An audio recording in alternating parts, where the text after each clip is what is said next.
A Prefeitura de São José dos Campos espera arrecadar 240 milhões de reais com o IPTU deste ano. Esse é um imposto importante.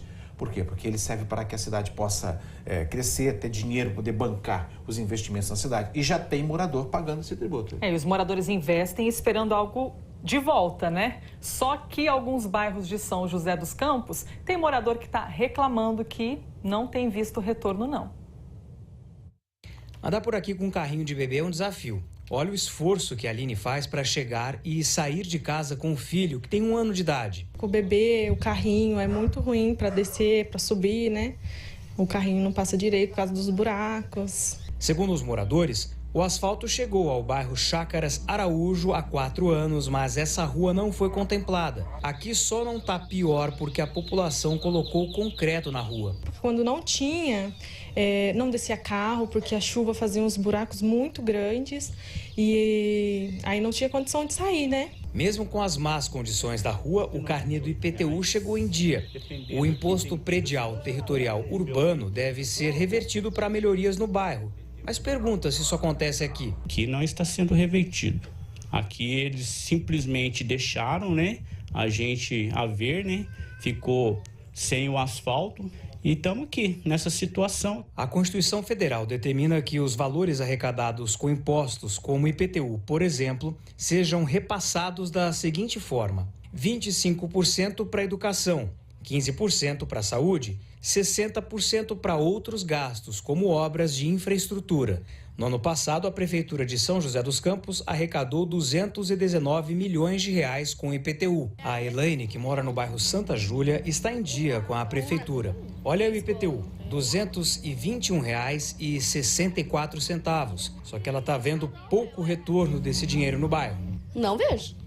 Até hoje, tem 5 anos que eu moro nessa região. Nós não temos escola, nós não temos posto de saúde, nós não temos área de lazer, né? Infraestrutura pequenas que nós teríamos que ter, nós não temos. Segundo moradores, a saúde é um problema constante. A UBS mais próxima, ela fica no mínimo uns 2, 3 quilômetros de distância. E é complicado porque já é uma UBS que está super lotada, assim, porque ela atende diversos bairros. As crianças não têm espaço para brincar. O campo de futebol ainda nem está pronto e a escola mais próxima não fica no bairro. Para que as crianças cheguem até lá, a Larissa precisa fazer uma caminhada com os filhos para pegar a van escolar. É muito complicado, com criança no colo, o outro pequeno também para andar é muito complicado. Situação de abandono. Porque vem a conta e a gente tem se sentido abandonado. Nós vamos falar com a Prefeitura de São José dos Campos para saber como que o morador, como esses que deram entrevista para nós, pode fazer para levar as necessidades da região dele, do bairro dele, para que o município realize melhorias. Vamos ver o que a Prefeitura respondeu. Anualmente, a Prefeitura realiza 7 audiências públicas para a elaboração da LDO e outras 7 audiências públicas para a elaboração da LOA, a Lei Orçamentária Anual. Isso acontece normalmente em abril e em agosto de cada ano. Lá eles têm possibilidade de se manifestar e dar sugestões para investimento da Prefeitura para o ano seguinte. Os moradores podem se manifestar nessas datas, também procurar 156, se você for de São José dos Campos. Procure o canal de comunicação da sua cidade, porque é um direito seu. Além disso, o Link Vanguarda sempre na parceria com a comunidade, exibindo aqui os problemas, porque o pessoal paga o imposto e quer o quê? De volta a melhoria, né, Branches? É importante deixar bem claro qual é a necessidade do bairro para que em algum momento no planejamento das obras, seja incluído a obra nesse bairro específico. Se não for, ganha mais força ainda a cobrança e a gente está aqui para fazer essa cobrança. Mas também, como é que a Prefeitura vai descobrir onde é que está o problema se o morador não fizer a denúncia no momento correto? Nessas reuniões que foram faladas. A gente continua falando de IPTU. Os valores do imposto em Taubaté foram reajustados em 4% esse ano. Vamos fazer o seguinte, vamos conversar com o Bruno Pellegrini, que está no posto onde os contribuintes podem tirar dúvidas, né, Bruno? Boa tarde para você.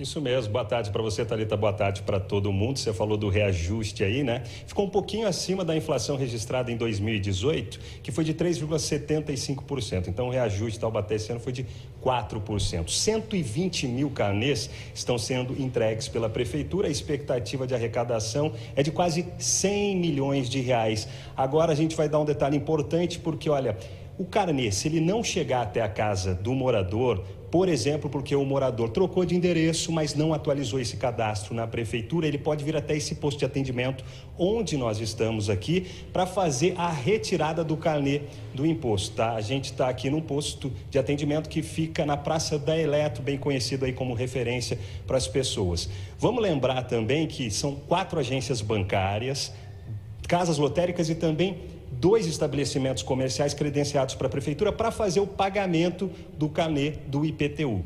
As datas desse mês para vencimento, para quem for pagar de uma vez, só tem desconto de 10%. E os vencimentos acontecem nos dias 19, 20 e 21 desse mês. Para quem deixar para pagar em março, também cota única, ou seja, o valor total de uma vez, o desconto é de 5%. Agora, quem preferir pode parcelar em até 10 vezes, mas vamos lembrar que aí não tem desconto. Para quem está precisando, por exemplo, renegociar dívidas, orientações e outras informações relacionadas ao IPTU, aí tem que procurar a sede da prefeitura para fazer essa negociação, entender qual é a dívida e se cabe dentro da parcela, se pode parcelar junto com as outras para quem preferir parcelar, né? Então essa orientação já com detalhes de dívida é feita dentro da prefeitura. Vamos lembrar novamente que tem o posto de atendimento então aqui na Praça da Eletro. Esse posto de atendimento é só para quem ainda não teve o carnê do IPTU entregue em casa, por conta, por exemplo, eu já citei aí, né, por conta da mudança de endereço. Vamos lembrar que quem precisar imprimir pode entrar no site da prefeitura também, é outra opção. Vai colocar lá o cadastro imobiliário, ou seja, a inscrição imobiliária, vai aparecer as parcelas cota única e aí faz a impressão para fazer esse pagamento. Thalita? Tá bom, Bruno, você está conversando com a gente com sinal pela internet, deu uma pequena oscilada, mas a gente conseguiu entender perfeitamente suas informações. Obrigada, viu? Só reforçando então que esse posto funciona até às 7 da noite, a gente viu algumas pessoas ali e claro que surgem muitas dúvidas nessa hora. Sentindo frio? Talvez não, né? Porque está chegando uma frente fria aqui na região e deve trazer chuva, não necessariamente queda de temperatura, porque o calor está aí.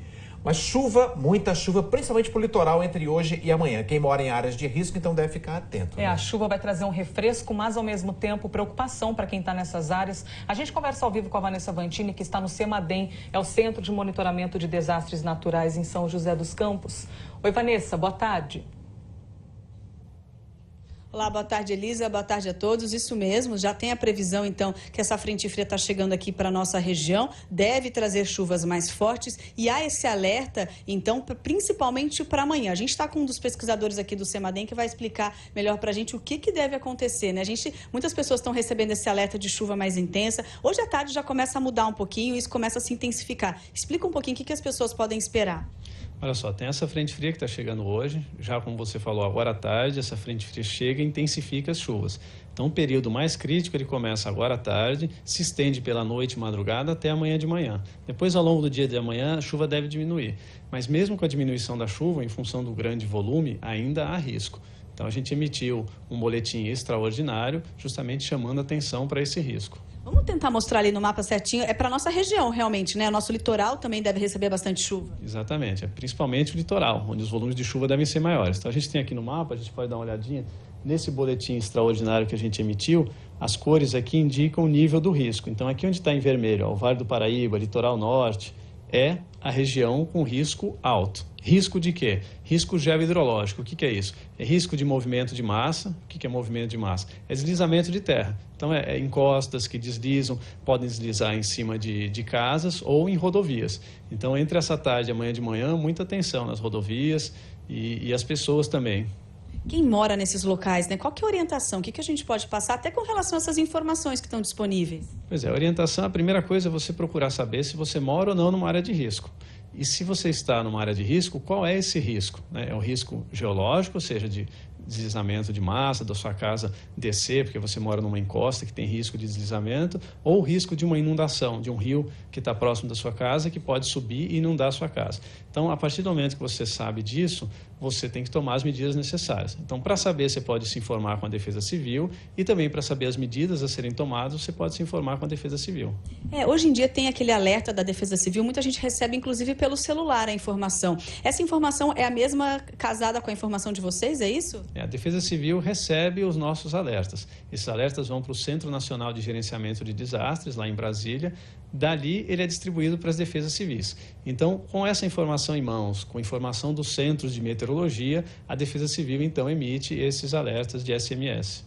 Aproveitando que a gente está aqui, já com essa previsão de chuva, né, a orientação para essas pessoas que moram em área de risco. Né? A gente sabe que quando chove é tudo muito rápido. Né? As pessoas, inclusive, relatam, a água subiu muito rápido, o barranco desceu. Então, essa seria uma orientação as pessoas já deixarem áreas de risco, deixarem esses locais?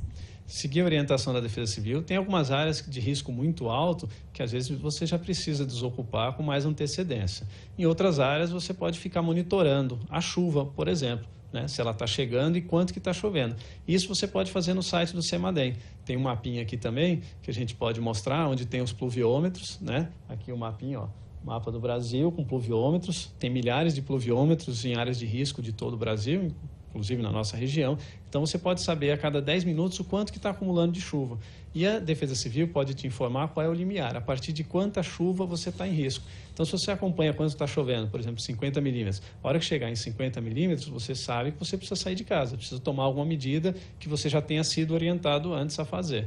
Tem também, você pode monitorar por radar. Tem os radares meteorológicos que mostram a chuva chegando, a chuva se aproximando. Então a gente tem um acordo com a aeronáutica tem um radar que cobre a nossa região, então no site da aeronáutica você pode monitorar as chuvas chegando e se deslocando na nossa região. Semana passada a gente recebeu aí uma frente fria com chuva forte. Vai ser algo bem semelhante da semana passada, que assustou muita gente, que estava um calorão, ou dessa vez é um pouco diferente? Tem semelhanças com a da semana passada, sim. É difícil dois eventos causarem o mesmo volume de chuva em cada ponto, né? Então a gente vai ter algumas diferenças, mas grandes volumes de chuva são esperados. E como eles vão cair em cima da água que já caiu a semana passada, porque muita dessa água ainda está no solo, né? Ela demora para escoar, para ir para o mar.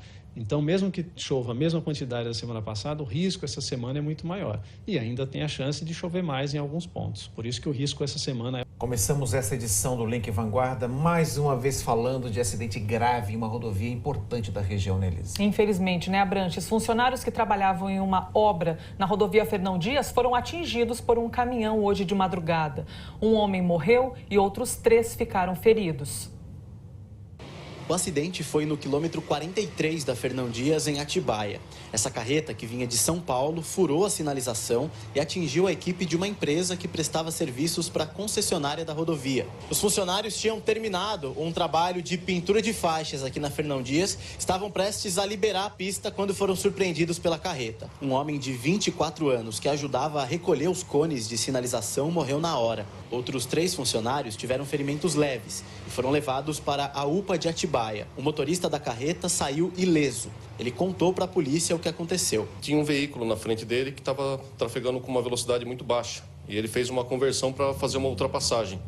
Quando ele caiu na faixa central da rodovia Fernão Dias, ele acabou se deparando com os funcionários que faziam a manutenção da rodovia Fernão Dias, retirando aqueles cones de sinalização. Ele fala que não teve tempo hábil e acabou colidindo na traseira do caminhão que era utilizado para prestação de serviço, pelos funcionários que realizavam a prestação de serviço. O homem de 63 anos vai responder em liberdade por homicídio culposo, quando não há intenção de matar. 2 faixas da Fernão Dias ficaram interditadas por mais de 5 horas. O congestionamento no trecho de Atibaia chegou a 10 quilômetros. O delegado Hermes Nakashima disse ainda que a Polícia Rodoviária Federal fez o teste do bafômetro no motorista da carreta e constatou que ele não estava embriagado. Anne von Richthofen, condenada pela morte dos pais, perdeu o direito às próximas 3 saídas temporárias. Isso porque ela foi punida depois de ser flagrada em uma festa na saída temporária de Natal do ano passado.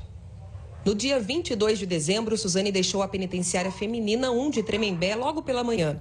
Pela regra, ela deveria seguir direto para Angatuba, no interior de São Paulo, onde declarou residência. Mas, na verdade, ela foi para a casa de amigos em Taubaté para participar de uma festa de casamento. A polícia militar foi acionada e levou Suzane de volta para o presídio. A juíza de plantão, Sueli Zerai, que considerou que não houve irregularidade e liberou Suzane para a saída temporária. Mas, a pedido do Ministério Público, a juíza do caso, Vânia Regina da Cunha, entendeu que houve descumprimento da regra na saída de fim de ano. Na decisão, a juíza relembrou que em 2016, Suzane já tinha informado um endereço falso na saída de Dia das Mães. Na época, ela teve que ficar numa cela solitária por 10 dias e respondeu a um processo administrativo. Com o link Vanguarda, olha, o morador da Vila Conceição, em São José dos Campos, teve parte da casa interditada pela Defesa Civil por causa de uma obra particular. Diante dos problemas que apareceram na residência dele, a obra chegou a ser embargada, mas mesmo assim continua sendo realizada. Já o dono do imóvel convive com o medo do problema aumentar. Paredes com rachaduras do lado de fora e dentro da casa. Essa é a situação da casa do seu Benedito, que mora na Rua Estônia, na Vila Nova Conceição. Ele tem um outro imóvel para locação na mesma rua, com os mesmos problemas de rachaduras. Segundo ele, o problema começou no ano passado, depois do início desta obra particular, atrás da casa dele. O primeiro problema que nós tivemos foi no mês de julho, que onde eles começaram a fazer a parte de remoção de terras. Depois a gente foi vendo a obra movimentando, vibrando terra, né? E a gente descobriu, né, que na época ele me falou que não iam construir muro de arrimo. Ele chegou a procurar a Defesa Civil, que diante do risco interditou a edícula que fica na parte de trás da casa. De acordo com o laudo da Defesa Civil, o problema pode ter sido causado durante a terraplanagem do galpão, que provocou uma diferença de 3 metros de altura entre o galpão e o imóvel do seu Benedito. Outro agravante seria a falta de um muro de arrimo para evitar erosão no local. Seu Benedito também procurou a prefeitura para impedir que a obra continuasse, mas, segundo ele, nada foi feito. Foi aí que ele decidiu procurar a Justiça, que no dia 19 de dezembro deu uma liminar embargando a construção até que o muro de arrimo seja construído e também que sejam feitos os reparos no imóvel. A decisão determina ainda uma multa de R$1.000 para a empresa. Mesmo assim, a obra não parou. Fez um barulho aqui, era 11h30 da noite um dia aí, entendeu? 11h30 da noite, um barulho violento. Daí foi eu lá e meus filhos, fomos conversar com eles. Chegamos lá, estavam colocando concreto no chão e usando uma compactadora do concreto. Então, 11h30 da noite. Nós fomos até a obra e no local não havia placa de identificação, apenas o nome do engenheiro responsável. Um funcionário atendeu a nossa equipe. Ele não quis gravar entrevista, mas disse que o galpão está em fase de acabamento. Enquanto a situação não é resolvida, seu Benedito convive com a insegurança. E a gente fica, né, com família aqui, né? Então tem um filho, né, uma filha, minha esposa que movimenta aqui dentro, né? A gente fica naquela tensão. A verdade é isso, muitos os dias de tensão. Não tem como ficar tranquilo dessa maneira, né? De acordo com a Secretaria de Urbanismo de São José, essa obra tinha sido, sim, embargada, mas foi liberada depois da aprovação do alvará de construção em dezembro do ano passado. E em relação à casa do seu Benedito, que está interditada sem ele poder ficar dentro, a Defesa Civil informou que ela vai continuar fechada até que sejam feitos todos os reparos necessários na casa dele. Entramos em contato também com o engenheiro responsável pela obra. Ele informou que o trabalho está parado e não quis falar se vai tomar alguma providência quanto ao imóvel do seu Benedito. Uma audiência de conciliação foi marcada para o próximo dia. Falar sobre um destaque aqui do G1. A Justiça concede uma liminar para suspender a taxa de turismo que seria cobrada em Campos do Jordão. Está no G1 da Vanguarda falando a respeito disso daí. Essa taxa foi aprovada pela Câmara em dezembro do ano passado e seria cobrada dos clientes da rede hoteleira de Campos. O pedido de liminar foi feito pela Associação de Empresários do setor, que alegou ser inconstitucional esse tipo de cobrança aí e que os investimentos em turismo devem ser feitos por outros tipos de impostos, Elisa. E a Prefeitura de Campos do Jordão disse que ainda não foi notificada, mas que vai entrar com um recurso para garantir a lei, que ainda está em processo de regulamentação. Segundo a Prefeitura da cidade, essa taxa seria importante para eles oferecerem mais qualidade de serviços para os moradores e também para os turistas, que são muitos, passando por Campos do Jordão. Para saber mais sobre essa reportagem, é só entrar no G1 da Vanguarda. Em tempo real, o pessoal atualiza o tempo inteiro a home aqui com as principais notícias da região. E a gente sabe que, independente do que vai acontecer, sempre acaba sobrando para... Temos muitas cidades turísticas aqui na região. Campos do Jordão é uma delas. E então, nesse caso, acaba saindo do bolso do turista o recurso que pode fazer a cidade. Esse é o raciocínio da prefeitura. Que a cidade oferece serviços melhores, mas a justiça não pensou dessa maneira. Importante é que no fim fique bom para todo mundo, né? Para os turistas que estão lá, que vão para lá eventualmente, para os moradores que estão todos os dias enfrentando os problemas da cidade. A Polícia Ambiental apreendeu cerca de 100 pássaros em Jacareí. Uma pessoa foi detida. No corredor, na garagem, eram muitas gaiolas espalhadas por essa casa no Parque Meia Lua, em Jacareí. Aqui a Polícia Ambiental encontrou várias espécies de pássaros. Algumas, como a pichoxó, estão inclusive ameaçadas de extinção. Segundo a polícia, o dono do imóvel não tinha licença do IBAMA. O que chamou a atenção foi a quantidade de pássaros. Não tinha autorização para ter esses pássaros. Foram constatados pássaros em extinção, uma quantidade enorme. Aproximadamente 100 pássaros, né? Estamos contabilizando ainda. Durante o cumprimento do mandado de busca e apreensão, os policiais viram que alguns animais estavam sofrendo maus tratos. Em gaiolas onde deveriam ter 2 ou no máximo 3 pássaros, tinham mais de 15. A gente pega cada pássaro e analisa a anilha, ver se tem ruptura, se foi colocado de forma inadequada no pássaro. Isso aí caracteriza ou falsificação ou adulteração do selo público, né? A anilha. E foi o que vocês encontraram aqui? Sim, existem alguns pássaros aqui que incorrem nesse crime aí federal. Segunda vez em menos de 3 meses, bandidos furtaram uma loja de móveis e de eletrodomésticos no Jardim Satélite. Fica aqui na zona sul de São José dos Campos. E mais uma vez foi usado um carro em marcha ré para arrombar a porta do local. Nem as barras colocadas na entrada impediram a ação dos criminosos. O jeito encontrado por eles foi usar um tronco de madeira para estourar a porta e entrar na loja, que fica na Avenida Andrômeda. A PM disse que a ação de hoje levou cerca de 5 minutos e foi por volta das 4 da manhã. Foi por volta de 4 infratores que praticaram um crime. A princípio, eles levaram 4 televisores e ainda a loja está contabilizando se foram levados outros pertences. O carro usado no crime foi encontrado pouco tempo depois pela Polícia Militar no Campo dos Alemães, a 7 quilômetros da loja. O amassado e as marcas amarelas na traseira do veículo chamaram a atenção dos policiais. Depois de analisarem as imagens do circuito interno da loja, eles constataram que era mesmo o carro usado no crime. Essa não é a primeira vez que a loja foi alvo de criminosos. Em novembro do ano passado, bandidos também usaram um carro e um pedaço de madeira para arrombar a porta do local. Imagens de câmera de segurança mostram os criminosos enchendo o carro de produtos e fugindo em seguida. Apesar da mesma forma de agir, a Polícia Militar acredita que os bandidos envolvidos no caso de hoje não seriam os mesmos que estavam agindo na região do Jardim Satélite. Outras ocorrências que houveram nessa região, infratores foram presos, inclusive em flagrante. A Polícia Civil já pediu perícia para o veículo, ele foi apreendido e agora passa a ser um processo investigativo para tentar levantar quem são os 4 infratores que participaram desse crime.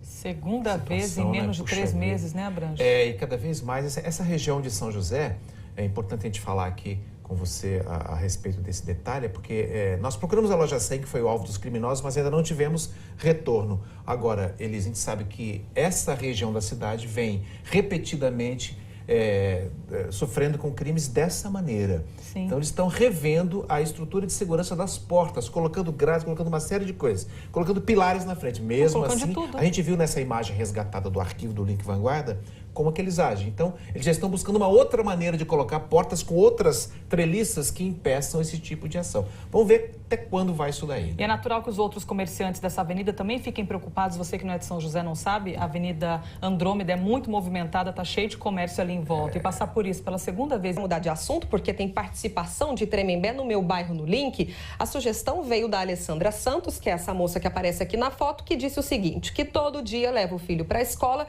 só que ela passa por um caminho assim, um tanto quanto ruim. Presta atenção no vídeo que ela mandou. Olha que absurdo a calçada que eu tenho que enfrentar para chegar até na faixa de pedestre mais próxima para poder atravessar com segurança.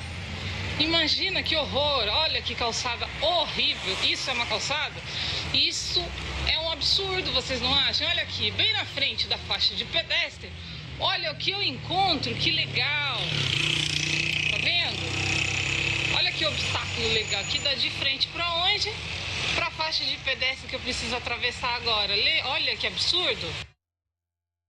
Não é piada não, mas sabe qual que é o nome do bairro, gente? É Caminho Novo. A gente acionou a Prefeitura de Tremembé, que disse que essa área é particular e que o dono já foi notificado e multado 10 vezes para fazer o calçamento do local. Como nada foi feito, agora ele vai ser acionado mais uma vez. Sobre a sujeira que a gente viu, incluindo os galhos ali na frente da faixa, a Prefeitura disse que fez a limpeza há alguns dias e que com o calor desse verão, qualquer espacinho com sombra já faz a gente se sentir um pouco mais aliviado. E aí que a gente percebe cada vez mais a importância das árvores. Mas em Taubaté tem bairro precisando mais delas, não é isso, Marcela Mesquita? Oi, Thalita, exatamente. Sabe o que a gente sobrevoa agora? O Alto de São Pedro, que é conhecida como a parte alta de Taubaté. Vocês acreditam que a gente tem um levantamento que mostra que nessa região de Taubaté só tem 1%, gente, 1% de vegetação? É uma situação bem diferente de regiões como, por exemplo, a do Pinhão, que tem 27% de vegetação. É por isso que a Prefeitura, ela lançou um programa, né, chamado Taubaté Mais Verde. O que acontece nesse programa?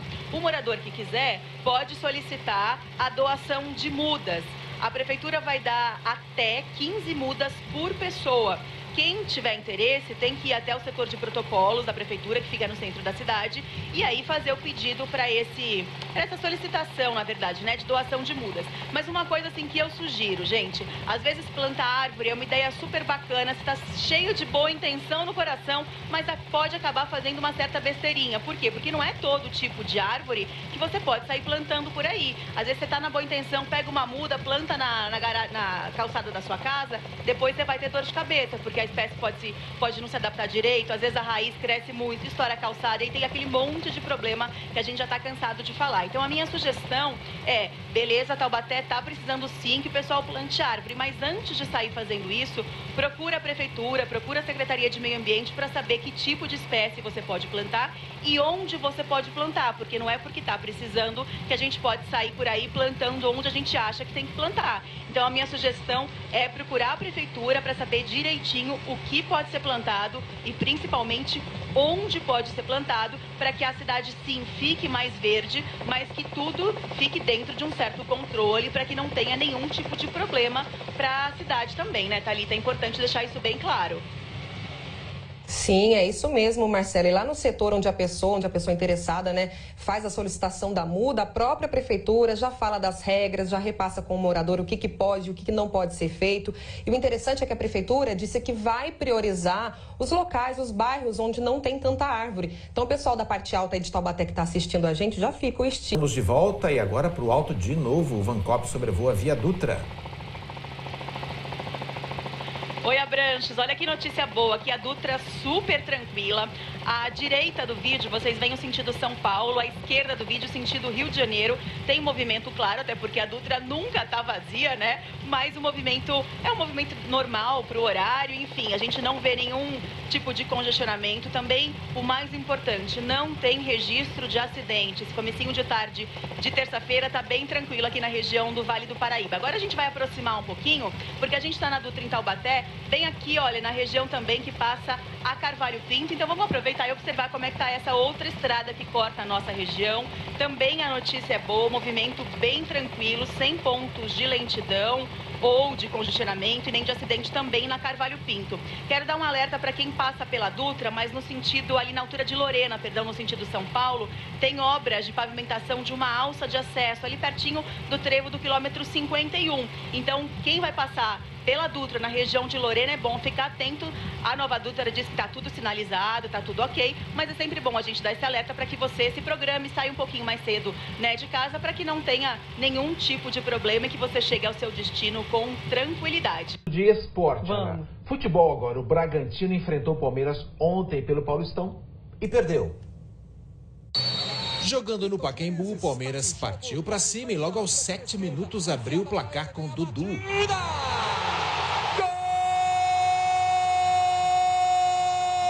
Ainda no primeiro tempo, o goleiro Alex Alves cometeu um pênalti em cima do atacante Borja. Gustavo Scarpa foi para a cobrança e ampliou o placar. O Bragantino melhorou. Matheus Peixoto quase fez esse chute de fora da área. Matheus Peixoto, Fernando Praz! No segundo tempo, Adriano Paulista levou perigo ao goleiro Fernando Praz nessa cobrança de falta. Mas foi só. Final de jogo, Palmeiras 2, Bragantino 0. Pita o árbitro, fim de jogo no Pacaembu. Sabíamos que ia ser difícil. Poucas oportunidades que deram para o Palmeiras, eles aproveitaram. Segundo tempo, conseguimos encaixar melhor no jogo. Mesmo assim, eles ainda criaram algumas coisas. Mas é isso aí. Saber que era difícil, mas estamos bem no campeonato e seguir adiante. O time está bem mesmo. Braga segue em segundo lugar no grupo C com 8. Lá falando de esporte agora, competição internacional na região, Thalita.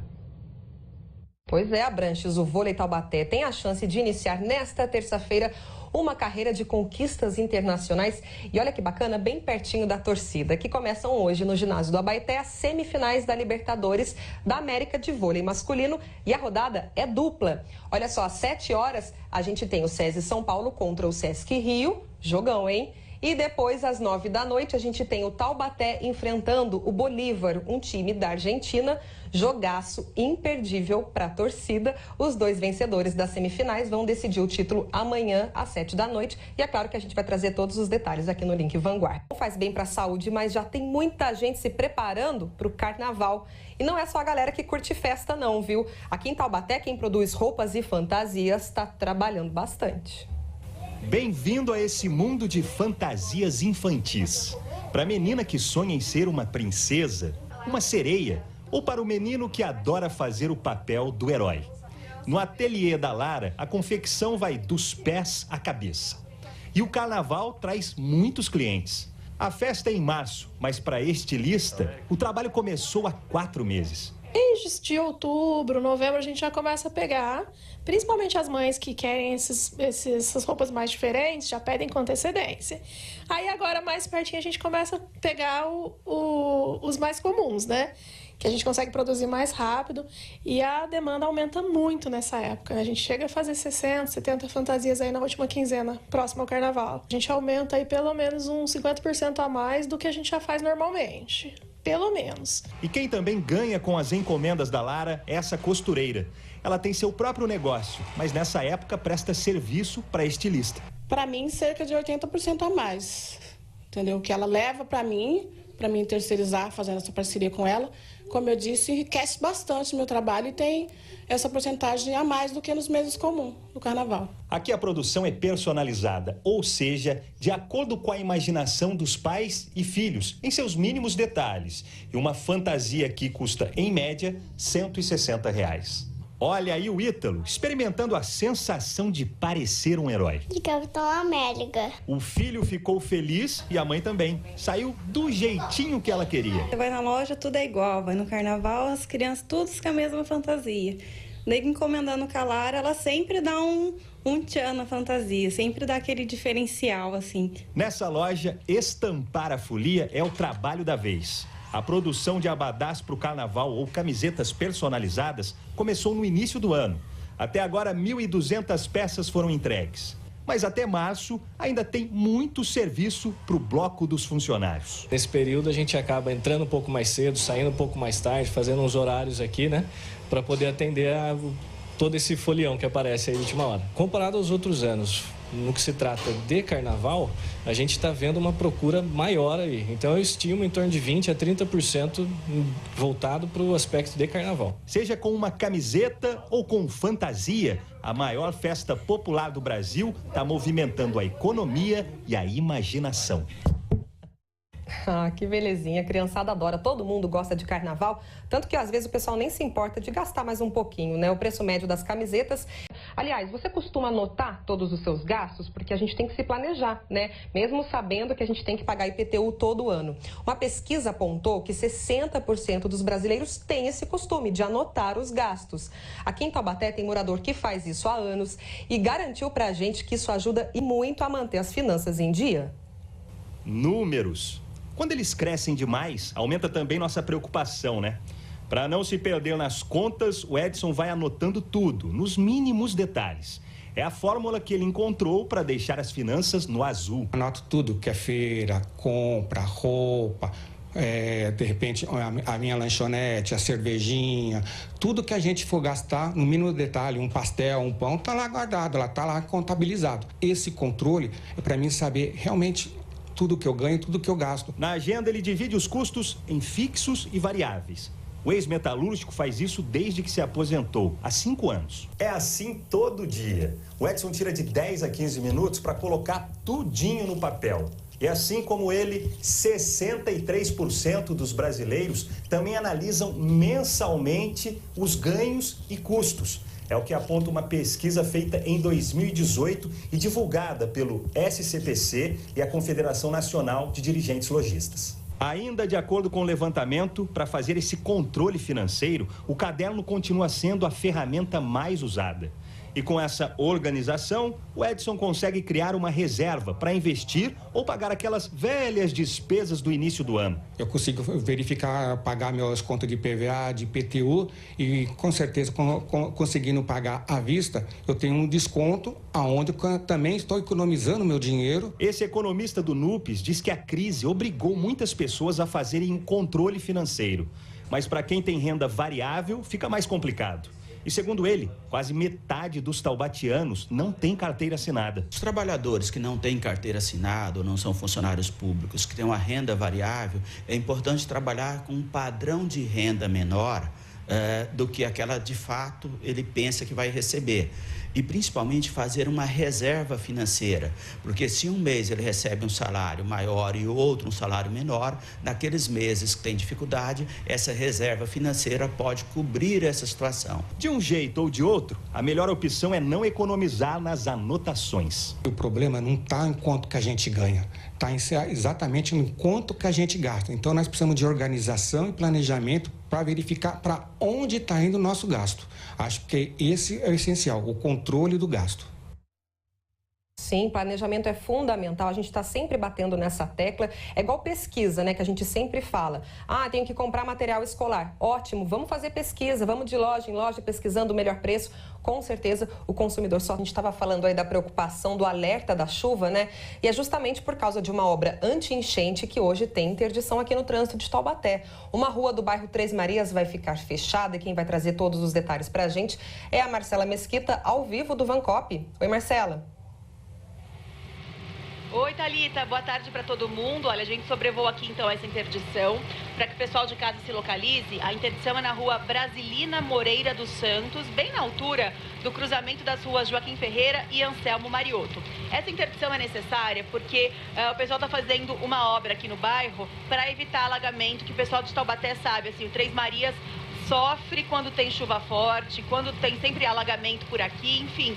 Então essa obra já está quase concluída, 70% segundo a prefeitura já foi concluída, mas falta fazer essa interligação de 2 reservatórios de água.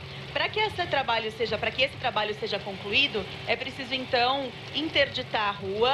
É legal que o pessoal do bairro fique esperto, porque essa interdição deve demorar um pouquinho, viu? Pelo menos por 15 dias esse trecho vai ficar interditado, mas tomara que de fato resolva o problema do bairro, porque o Três Marias sofre quando chove forte. A gente está chegando no período mais chuvoso, então é bom que de fato essa obra acelere e fique pronta logo, para que o pessoal fique com mais tranquilidade aqui no Três Marias, né, Thalita? Com certeza, Marcela, sofre muito, inclusive no fim do ano, agora de 2018, a gente falou disso aqui no Link Vanguarda. Essa obra aí dos piscinões, como é conhecida, vai custar cerca de 3 milhões de reais e já é uma solução que os moradores estão esperando há anos. Obrigada, viu, Marcela? Ainda hoje a gente volta a se falar. Link Vanguarda de volta, chegou a hora de ver o pessoal mais serelepe desta região na nossa hashtag Time Vanguarda. A gente começa com a galera do shortinho de bike dando um rolê de Caçapava a São José. E o Sérgio tava suado, todo ofegante, mas segurou no sorrisinho e mandou a selfie pra gente. Em Caraguatatuba tem foto lá em cima no Morro Santo Antônio e também registro lá embaixo, na beira da praia. Caraguatatuba, time Vanguarda, bora pro choque! As As meninas de Caçapava estavam ali fingindo naturalidade com os pezinhos no agachamento. A perna tava, ó, queimando. Mas elas apareceram aqui no Link Vanguarda. Por fim, temos uma atleta tamanho P, ou PP. Fala aí, Manu. Meu nome é Manu Ramos, eu tenho 4 aninhos e eu adoro andar de bicicleta e de bike. A Manu é de Jacareí e mandou tão bem que merece um replay nesse sorrisinho.